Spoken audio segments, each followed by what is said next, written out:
I think for me, I vastly underestimated the, I think, value that a veteran brings to an educational institution. I assumed that,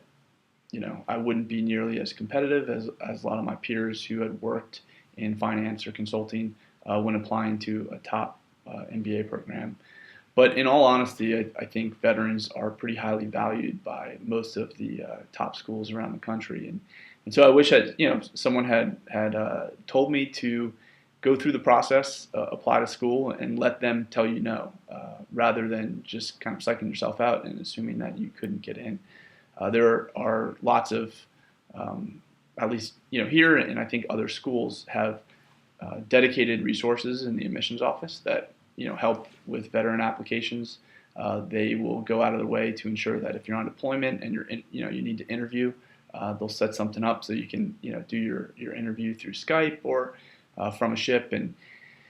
so I think there is a really high level of support and interest in getting top veterans to come to a lot of these schools. So I would definitely go through the process, figure out what you need to do in order to apply, study for the GMAT or the GRE, whatever entrance exam you need, and put in some effort there, because I think especially if you do well in testing, all the other steps of the process, whether it's writing essays about times that you've had to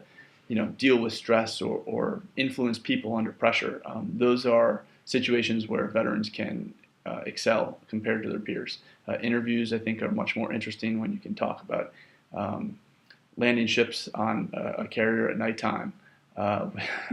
as opposed to working on an Excel model. So I think there's an incredible amount of value that veterans can bring to a school. Schools are very interested in getting top quality, top tier veterans into their programs, and so I think just going through the effort to apply and see if you can get in is well worth it.